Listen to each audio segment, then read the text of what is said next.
এসো মায়ের সকালবেলা ঝড়খালি থেকে এলাম। বাবা মাকে হাওড়া প্ল্যাটফর্মের মধ্যে দিয়ে বসিয়ে দাদা বৌদির সঙ্গে দেখা করিয়ে ভাইকে ফোন করে দিয়ে আমরা বেরিয়ে এসেছি। আর নমস্কার, আপনারা সবাই ভালো আছেন তো? সাথী বিপ্লব ব্লগের আরও একটা সম্পূর্ণ নতুন পর্বে ভারত বাংলাদেশ সহ পৃথিবীর সর্বত্র ছড়িয়ে ছিটিয়ে থাকা দর্শক বন্ধুদের অনেক অনেক স্বাগত। তো আজকে শুরু করতে চলেছে আরও একটা নতুন পর্ব। এই কারণেই বলছি যে মা বাবা আজকে যাচ্ছে দূর প্রবাসে। এর আগেও একবার গেছিলেন ডাক্তারের কাছে, কিন্তু তারপরেও সমস্যাটা থেকেই গেছিল। তো আবারও যেতে হচ্ছে 2 মাসের পরে। তো এখন আমরা আপাতত বিদ্যাধরপুর থেকে তারপরে আবার বাবা মাদের যেমন গাড়িতে দিই ওরকমভাবে গাড়িতে দিয়ে আসবো। আর যারা প্রথমবারের জন্য দেখছেন তারা অবশ্যই চ্যানেলটি সাবস্ক্রাইব করবেন, লাইক কমেন্ট করে পাশে থাকবেন, শেয়ার করে নিজের বন্ধুদের মধ্যে ছড়িয়ে দেবেন। আর পুরো পর্বটি দেখতে থাকুন, কোথাও স্কিপ না করে। আশা করি আপনাদের ভালো লাগবে।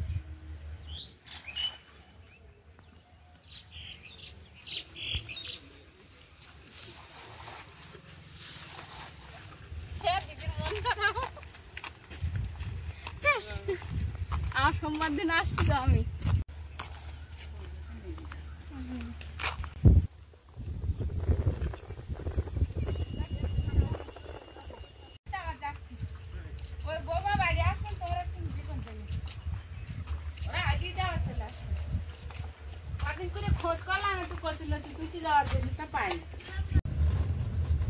আমাদের গ্রামের গাড়ি স্ট্যান্ড থেকে আমরা গাড়িতে চেপে বসলাম।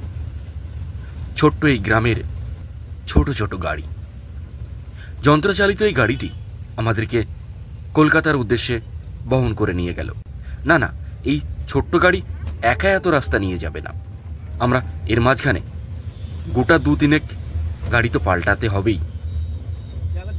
তবে কথার মাঝখানে আপনাদেরকে আরও একটি কথা জানিয়ে রাখি, আমাদের আজকের যাত্রা খুব একটা আনন্দদায়ক ছিল না, কারণ যথেষ্ট গরম ছিল। আর এই গরমেরই মাঝখানে আমাদের একজন পরিচিতের সঙ্গে আমাদের দেখা হয়ে গেল। বিশেষত আমার মায়ের বেশ চেনা জানা ভদ্রমহিলা মায়ের সঙ্গে জমিয়ে গল্প করলেন, কথা বলালেন তার বাড়ির অন্যান্য সদস্যদের সঙ্গেও।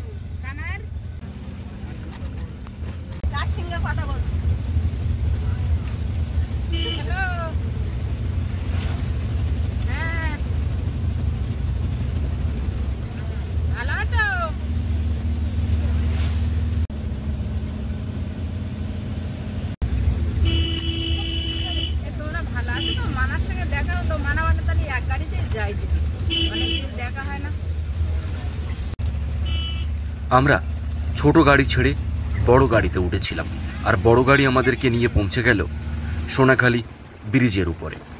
ব্রিজ পেরিয়ে এবার ক্যানিংয়ের দিকে আমাদের গন্তব্য। ক্যানিং ব্রিজ পেরালো, আমরা ক্যানিংয়ে এসে পৌঁছালাম। স্টেশন থেকে টিকিট কেটে আমরা ট্রেনে চেপে বসলাম, আর কিছুক্ষণের মধ্যেই ট্রেন ছুটে চলল কলকাতার উদ্দেশ্যে। আর আমরা নেমে পড়লাম মাঝের স্টেশন বিদ্যাধরপুর, যা কিনা আমার খুব পছন্দের এই মফস্বলে আমার এক টুকরো থাকার জায়গা, এক টুকরো বাড়ি। পৌঁছে গেলাম সেখানে, আনন্দ আর ধরছিল না। বিদ্যাধরপুরের ঘরে চলে এলাম। মা বাবা তো একটু আস্তে আস্তে হাঁটছে, গাড়ি করে এসছে, এসে একটু পেছনে পড়ে গেছে। আমরা একটু এগিয়ে আসলাম, রান্না বান্না করতে হবে। এসো মায়ের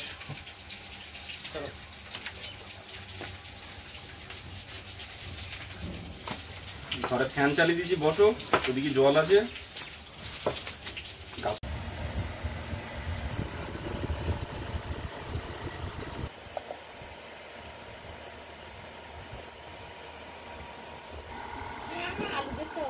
সকালবেলা ঝড়খালি থেকে এলাম, দুপুরে বিদ্যাধরপুর বাড়িতে পৌঁছে গেলাম।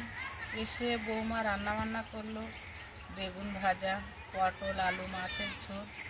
সবাই এক জায়গায় বসে খাওয়া দাওয়া করলাম। খাওয়ার পরে সবাই ক্লান্ত হয়ে পড়েছে, ঘুমিয়েও পড়েছে কেউ। আমি এই ফাঁকা মাঠে বাইরে বসে আছি, চারিদিকে দেখছি মাঠে ছোট্ট ছোট্ট ছেলেরা খেলাধুলা করছে। আমি গ্রামে থাকি তো আমার এই বাচ্চা কাচ্চার খেলাধুলাটা খুবই ভালো লাগে, তাই বসে বসে দেখছি।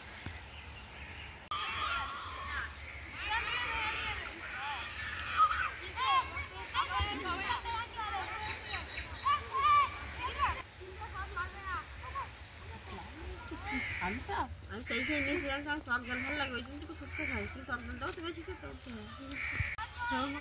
মা বাবা তো এসছে ডাক্তারের কাছে যাওয়ার জন্য, আর মা বাবাকে দেখতে বড় মামা আর মামিমা এসছে, মামিমা ফুচকা নিয়ে আসছে আমাদের বাড়িতে।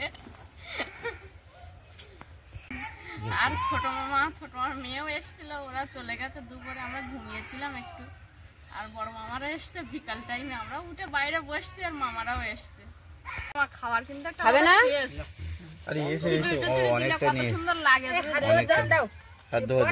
ওই তো হাত ধুয়ে নিছে আগে।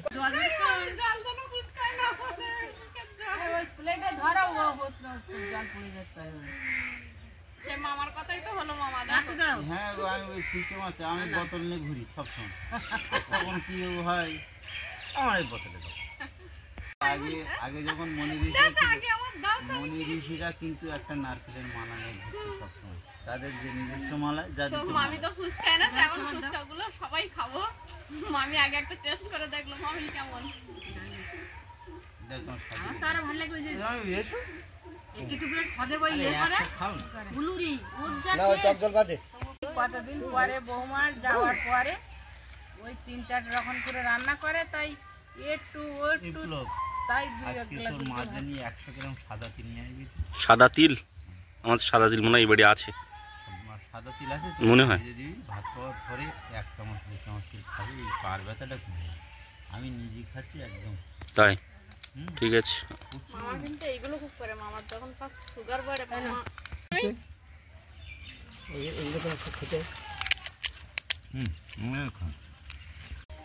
এই বোনা বোনা আলু আলু আলু আলু করো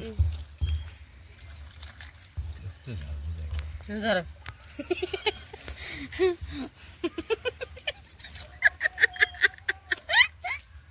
ওই জালুয়ারটা দাও দেখি আমার দিক। এইবার তাহলে হাত ধুয়েও নি যাসে খেয়ে না। আমরা একবার বললি দিতে। হ্যাঁ বলি একবার বেশি বলি।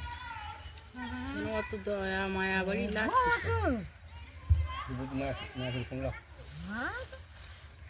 সাজিয়েছ কেন? যে কাটা সাজিয়ে সে কাটা খেয়ে নাও। এই প্লম নে নেবো। হ্যাঁ মামার নাম এটা বাবা দুটো একটা খেয়ে নাও। তোমরা নাম ওইসব লাগবে না। এই ভালোই এখন লোকের বাড়ি এই সময় নেবে মিষ্টি নিয়ে গেলে।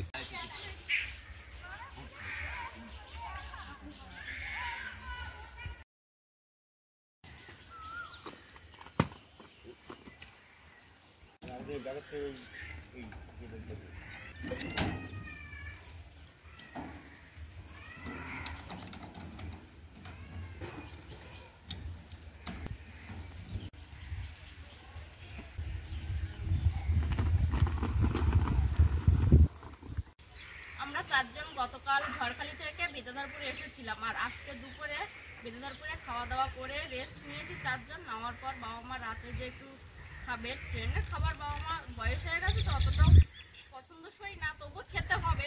তো আমি চেষ্টা করলাম যে এখন যখন হাতে আছে একটু সময় বানিয়ে দিই, খাবারটা দিয়েছি। আর আমরা এখন বেরোচ্ছি হাওড়ার উদ্দেশ্যে।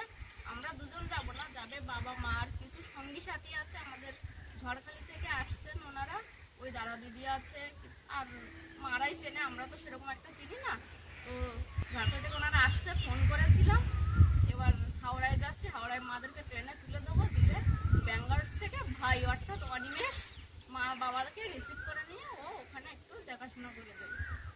তো আগের একটা পর্বে তো দেখিয়েছিলাম যে বাবা মা রাতে হাওড়ায় গেছিল, ঠিক সেই একইভাবে আজও যেন সেই একই রকম মন খারাপটাই থেকে যাচ্ছে। বাবা মা ডাক্তারের কাছে যাচ্ছে জেনেও যেন সেই মন খারাপটাই থেকে যাচ্ছে। চলো দেখি একবার ফোন করে। আর তোমাদের এমনি আসতে অসুবিধা হয়নি তো? পা ভ্যান নিয়েছিলে, আমরাও কালকে তাই করেছিলাম। রাখলাম তাহলে। খাওয়া দাওয়া হয়নি বলছো?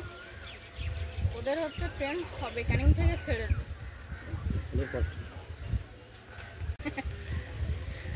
বাড়ি থেকে এলাম বিদ্যাধরপুর স্টেশন, এখান থেকে যাব শিয়ালদা, শিয়ালদা থেকে আবার হাওড়া। হাওড়ায় গিয়ে ওই যাদের সঙ্গে একটু আগে ফোনে কথা বলছিলাম এদের সঙ্গে মিট করব, করে বুঝিয়ে সুঝিয়ে বাবা মাকে তাদের হাতে দেবো, দিয়ে ভাইকে ফোন করে তারপর শান্তি।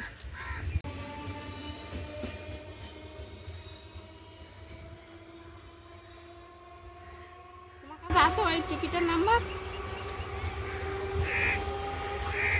আছে? আমি ধরে থাকবো, তুমি দেখে বলবে? আচ্ছা তুমি দেখো, দেখে বলবে। ও মাদের এক একটা সিট হয়ে গেছে। ও তার নাম্বার একটা সিট যদি হয়, ও তো বলছে নাম্বার দেয়নি। ও 4 ঘন্টা আগে যদি দেয় তো 4 ঘন্টা, তাই তো? আচ্ছা ঠিক, আচ্ছা ঠিক আছে। মায়েদের সিটটা কনফার্ম হয়ে গেছে। বাবা ওঠো, আস্তে আস্তে গাড়ি চলে আসছে। যে ট্রেনটি আসছে এটি একটি লোকাল ট্রেন।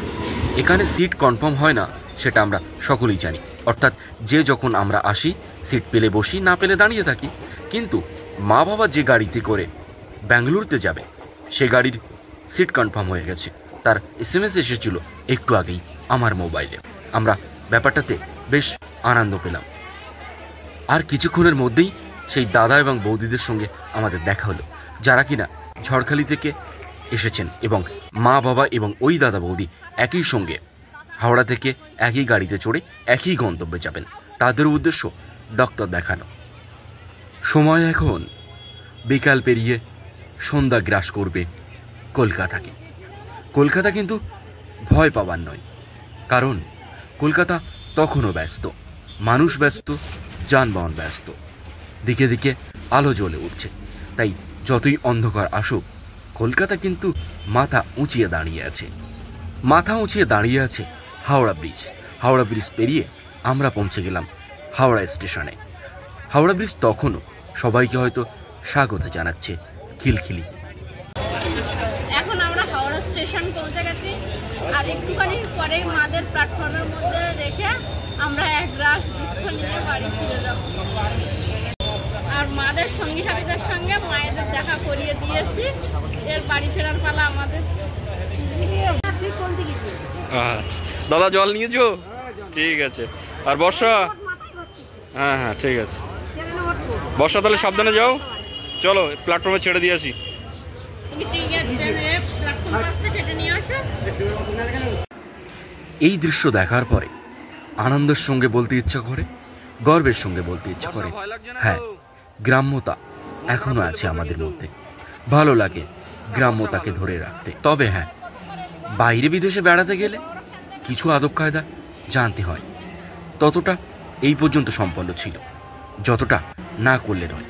যেমন প্রয়োজনীয় কাগজপত্র, অরিজিনাল টিকিট এবং সময় মতো ব্যাগ চেক করা, এগুলো অবশ্যই করতে হয়। না হলে এত বড় ভারতবর্ষ, এত বড় কলকাতা, এত বড় হাওড়া স্টেশন, সবার ম্যানেজমেন্ট, সবার সুরক্ষা হবে কি করে? ওয়েদার প্রচণ্ড গরম হাওড়া স্টেশনের মধ্যে, তার মাঝখানে মা বাবাকে রেখে যাচ্ছি। দাদা বন্ধুদের সঙ্গে দেখা হয়েছে, যারা কিনা আমাদের গ্রামের মানুষ এবং আমাদের প্রতিবেশী। আর সম্পূর্ণটাই ওদের উপরে ভরসা করেই আমরা হাওড়া স্টেশনে রেখে যাচ্ছি এবং অনিমেষকে আমরা ফোন করেছি, আরও কয়েকবার করব। এবং মা বাবা ও দাদা বৌদি সকলের সঙ্গে আমাদের বাই ফোন প্রতিনিয়ত যোগাযোগ থাকবে। অনিমেষ ওখান থেকে রিসিভ করে নেবে ট্রেন থেকে নামার পরে। আর আমরা এই অর্থে যেতে পারছি না, কারণ দুখানা বাড়িপত্র আমাদেরকে দেখাশোনা করে রাখতে হবে। এদিকটা দেখার জন্য আমরা থাকছি এবং সম্পূর্ণটা আমরা যোগাযোগ ব্যবস্থার উপরে ভরসা রেখে, মানুষের উপরে ভরসা রেখে, দাদা বৌদির উপরে ভরসা রেখে বাবা মাকে দূর প্রবাসে পাঠাচ্ছি। ভিডিও বানাতে ভালো লাগে, তাই ভিডিও বানাই। কিন্তু কখনো কখনো কিছু কিছু দৃশ্য ক্যামেরা ধারণ করতে গিয়ে হাত কাঁপে, গলাটা শুকিয়ে যায়। মা বাবা বসে আছেন ওই চেতুরে, ওদেরকে দেখে আমাদের এবার বিদায় নিতে হবে। বাবা মাকে হাওড়া প্ল্যাটফর্মের মধ্যে দিয়ে বসিয়ে দাদা বৌদির সঙ্গে দেখা করিয়ে ভাইকে ফোন করে দিয়ে আমরা বেরিয়ে এসেছি। আর আসার সময় বাবা মার একটু দেখলাম বাবা মারও মন খারাপ, আর আমার তো একসঙ্গে গিয়ে যেন মন খারাপটা বেড়েই চলেছে, মানে কমছেই না, আগের থেকে তো এবারে বেশি মন খারাপ করছে। সেই সঙ্গে ওয়েদারটাও প্রচণ্ড গরম, একটু কষ্ট হবে বুঝতে পারছি, তবু কী করা যাবে, যেতে তো হবে, যেহেতু ডাক্তার, অন্য কিছু তো নয়, আর ওদের ভালোর জন্যই তো আমরা পাঠাচ্ছি। আপাতত পর্বটি এখানেই শেষ করছি। এতক্ষণ ধৈর্য ধরে দেখার জন্য অসংখ্য ধন্যবাদ। যারা প্রথমবারের জন্য দেখছেন তারা অবশ্যই চ্যানেলটি সাবস্ক্রাইব করবেন, লাইক কমেন্ট করে পাশে থাকবেন, শেয়ার করে নিজের বন্ধুদের মধ্যে ছড়িয়ে দেবেন। দেখা হচ্ছে আগামী পর্বে। ততক্ষণের জন্য আপনারা ভালো থাকবেন, সুস্থ থাকবেন, নিজেদের খেয়াল রাখবেন। আর সবশেষে যেটা বলে থাকি, সাথী বিপ্লব ব্লগকে সদা সর্বদা সঙ্গে রাখবেন।